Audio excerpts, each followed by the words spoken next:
Bitcoin is doing something potentially amazing right now, and I want to break it down for you on this chart because exactly as expected, ladies and gents, we were talking about this a lot on this YouTube channel. Bitcoin managed to find resistance again within this $44,000-$45,000 range, but this time we're actually tumbling a little bit lower than we did previously, and I actually think this is a really good thing. You know, one of the key things that you always hear me talking about on this channel, because this is a channel for realistic, grounded technical analysis, is that the only way you can really form healthy trends is if you move in the direction of that trend, which we kind of were doing over here, but then you have periodic corrections, right? And these corrections are where the market trades against that direction of the trend, in this case just kind of slowly sliding downwards, and then that's usually what allows us to, you know, open up the skies again so that we can trade to the upside very, very nicely. And if we just take a look at this chart right here where I've got my support levels drawn, it's quite clear to see that Bitcoin, yeah, it ended up finding resistance again within exactly the same box I outlined for you. If you watched my previous live stream, shout out to those of you who did. Thanks for hitting up the likes, by the way.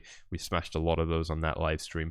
Bitcoin very, very clearly, very visibly, you know, had a lot of strength as it was rising up. But as soon as it reached these two yellow lines, which I drew as areas of resistance on the chart, you can see that these big candles with big leaps upward stopped instantly within these yellow lines, showing us that all the momentum was lost. And we can see this right here with the RSI indicator. Take a look at this right here, showing us how you know, previously the RSI was rising. This is the relative strength index, of course, so this is showing us how the market has gained a lot of strength relative to its previous price action. So if we start to see it flatlining and plateauing a little bit, that's a sign that we're not gaining strength as quickly as we were before, which usually is what leads to these reversals.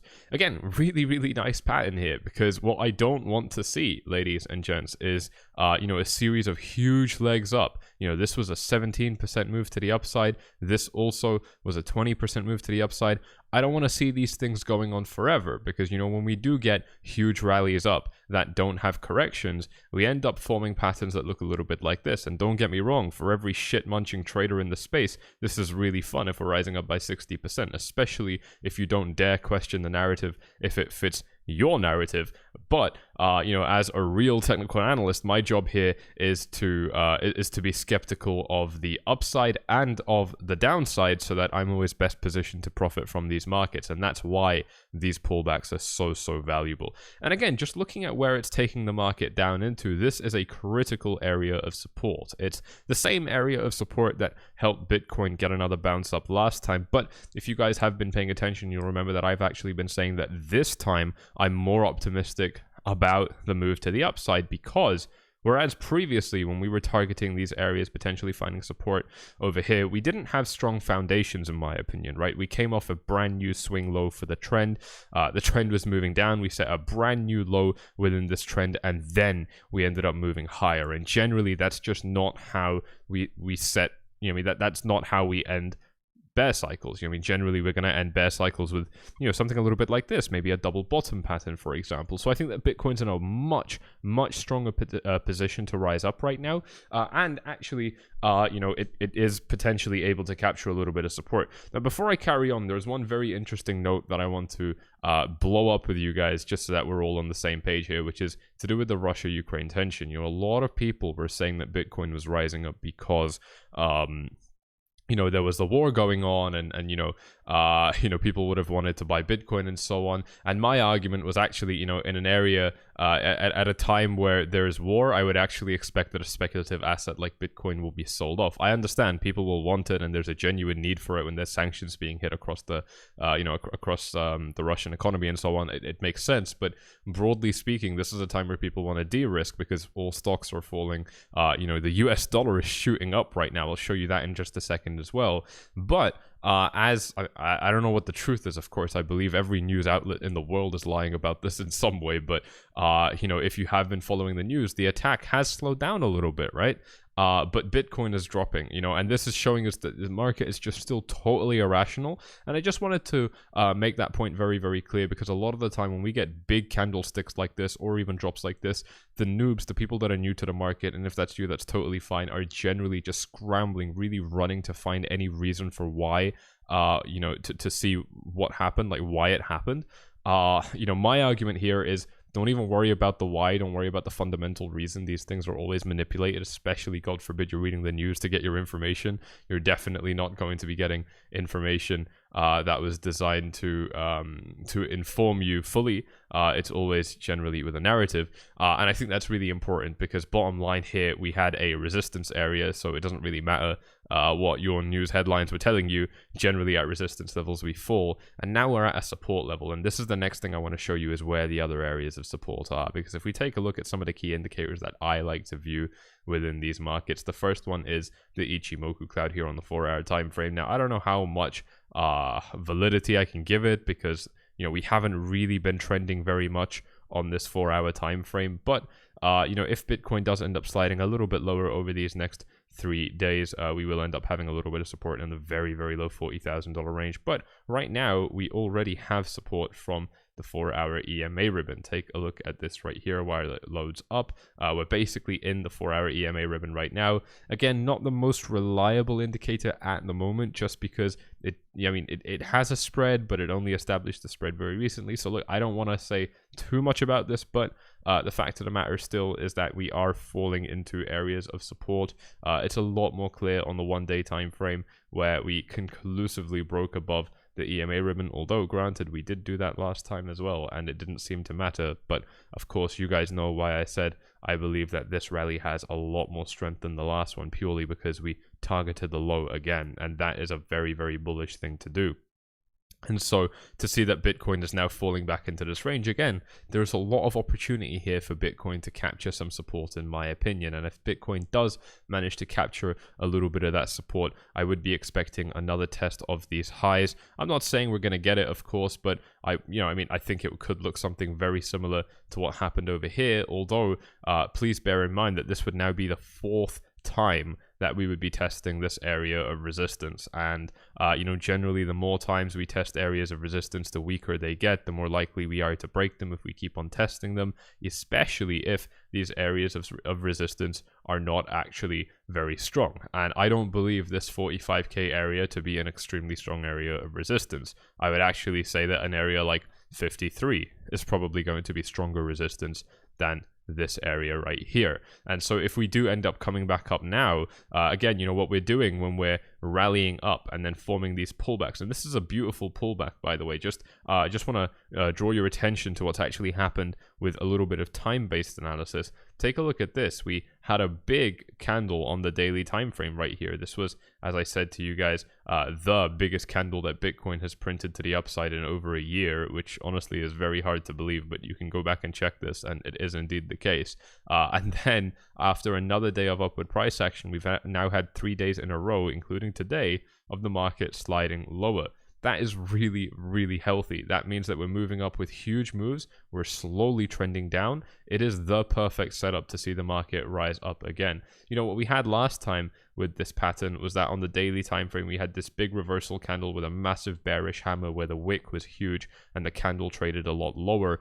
But then you can see, there were 2 candles of, fairly large sell-offs. This was a 2.2% sell-off. This was a 2.6% sell-off. But the next one was a 0.4% sell-off. The next one after that was also roughly a 0.4% sell-off. You can see very clearly that momentum kind of dissipated as the market was trending down, right? Initially, we had big sell-off candles, but then they got a lot smaller, indicating that actually the bears might be losing a little bit of momentum and the bulls might be getting ready to step back in. And so if you were paying attention to the sign basically on these 2 red candles here, and maybe even this one blue candle right here, orange, you may have been able to predict this move to the upside. It wouldn't have been very useful anyway, because the market wasn't able to keep those gains. But again, I am expecting potentially something similar to happen right now, especially if we start printing some reversal patterns. So that is something that I'm very much keeping an eye on at the moment. Now, one thing that I think is going to continue to make this really difficult, and I have been warning about this a lot on this YouTube channel, is the dollar. It's just gapped up. It's showing a lot of strength right now, and this seriously could turn out to be a massive problem right now, ladies and gents. I'm not even going to try and sugarcoat it. This is extremely concerning, because if we take a look at where the dollar is with this kind of parallel channel, I did show this to you in a recent live stream, so if you were subscribed, you'd know all about that. If you're not already, even if you watch these videos but you're not subscribed, do make sure that you click that button and you tick the bell, because you're going to be missing out on a lot of content we put out. This is totally free content. It's super valuable. So definitely do click those buttons, like the video as well if you do enjoy it. It helps me out as well. This is something that we were warning about before, where every time the dollar topped out at these areas, Bitcoin, well, there was only two past instances with this line, but Bitcoin actually formed massive rallies to the upside. This one was what triggered Bitcoin rising up to $20,000, while the dollar dropped from here. I think it was at like $600 when the dollar index was this high. Bitcoin was at $600, and then down to this area where the dollar started trending up again. This area represented $20,000 for Bitcoin, at the end of 2017, beginning of 2018. This area right here was the March coronavirus crash of 2020, which instigated the rally from about the mid $3,000 range down to this low in the dollar. This is where Bitcoin reached $65,000, and then this whole rally up for the dollar has basically coincided with all of Bitcoin's weakness, going from 65 to 30 to 69 to 34 again, and right now we're at that resistance area. So the whole idea here is that if the dollar does end up dropping again, it could probably allow for a lot of room for Bitcoin to rally again, just like it did the last two times. However, we're showing exceptional strength, which is generally what happens as we approach resistance levels, by the way, so it's not necessarily more alarming than the first two times that we hit this area. But if this thing does end up getting a blue sky breakout, and there's a lot of reasons to believe that it would, in my opinion, just looking at economic factors around the world right now, then yes, I would certainly expect that that Bitcoin would continue to suffer. One key point that I want to raise, which I think people just don't entertain in crypto, I don't really know why. Maybe they're just really heavily biased and they can't exercise any nuanced thought whatsoever. But I understand that we're all supposed to be against the dollar and we want to watch the dollar collapse because that's how we make money, and it's just a fashionable thing to say these days. But even if the dollar is in a long-term kind of downtrend where it's losing strength and so on, that doesn't mean that over the years, which is a pretty short-term time frame for the dollar, it doesn't mean that the dollar can't actually gain some strength now before continuing to trend lower as it has been for a very long time. I think a lot of people, I know a lot of people are not keeping this in mind at the moment, and it really is a massive problem for a lot of traders. I mean, this is one of the key reasons that so many people lose so much money in these markets, is they don't actually have good foundational knowledge before they enter, and then they start putting money behind their ideas. This might all sound super easy when you're new to the market, but if you don't have that correct foundational knowledge, you're going to be in a lot of trouble. You're going to be putting your money behind ideas that weren't even built on good foundations. So no shit, you'd be losing money, right? I mean, it's a really dangerous position to be in. We've been able to fix this with a lot of traders inside of this market, though. My approach with this market is just like these YouTube videos inside of my VIP group and 𝗪𝗪𝗥𝗙𝗦 Academy courses, where we're tackling everything from the ground up in a very clinical, very methodical way, but keeping it simple, right? You'd be able to understand everything that's going on. There is a lot going on behind these closed doors, and if you want access to it, or if you just want to find out what you've been missing out on, then you can click on the first link in the description down below. That's going to take you to our free Telegram channel, where you get even more analysis and updates from myself and my team around the clock. So if you like these videos, you're going to love that stuff. And then from there, you can just click on my name at the bottom of any post and then send message to ask me how to join VIP and to get details on the 𝗪𝗪𝗥𝗙𝗦 Academy course. This whole process from start to finish will literally take you like 30 seconds, and it will put you in a direct chat with me. So any questions, any details you want and so on, you'll get it right from me. And if I can't respond, one of my assistants will. The 𝗪𝗪𝗥𝗙𝗦 Academy course that I've just described, where we cover these things in a lot of depth, from start to finish, by the way. You can be a complete novice, or you can be at a pretty good skill level. You're going to learn a lot of stuff.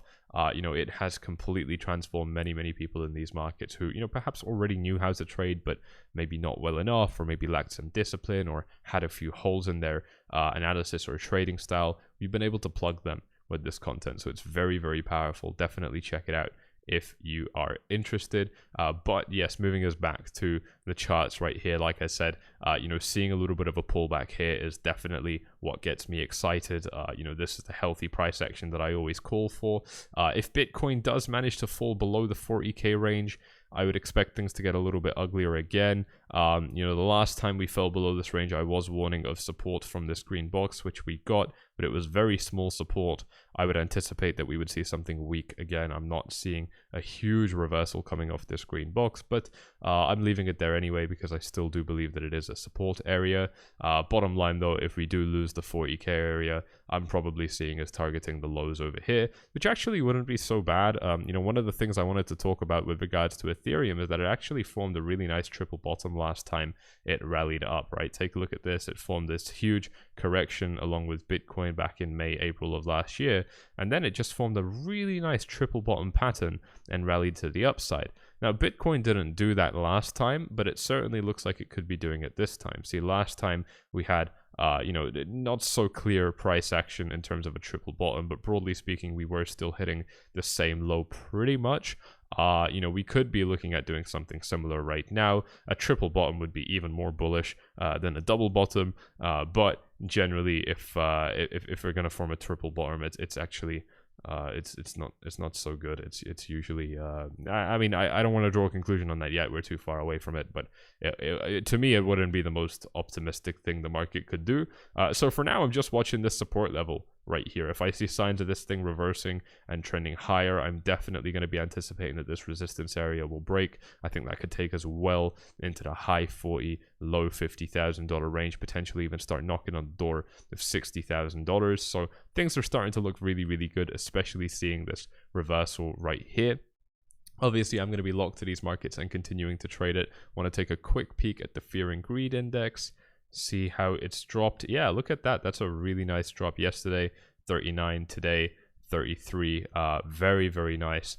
Yeah, I mean, this to me is what really seals the deal that the market could be getting ready to rise up higher, is that we're losing neutrality, we're becoming bearish, we're becoming fearful very quickly over things that aren't actually bad. I mean, this is really like, this is getting me bullish. You guys are hopefully noticing the difference. You know, when a lot of people started to become quite neutral and bullish at the top, I was the most skeptical. Just go back and watch my videos. But as we're trending lower, as we're at the lows, I'm actually becoming much more bullish. This is how normal trading looks. This is what real trading is. So if you want to jump inside of VIP and see how I'm tackling these markets in real time, then you can do so by following these steps on screen. But for now, I have got to run. I'm very, very late for something I need to do. If you have enjoyed this video, then do me a favor and smash up the likes. Subscribe to the YouTube channel if you haven't done so already. Tick the bell, do all that good stuff. Steps for VIP and our academy are on screen right here, so check it out if you're interested. And for Bybit, follow the link in the description, and you're going to get some free cash by signing up using my link and making your first deposit. So definitely go ahead and check that out if you like free money and if you want to trade on the only exchange that I've been using for pretty much years now. So go ahead and take a look, and I'll see you all in the next one. Bye bye.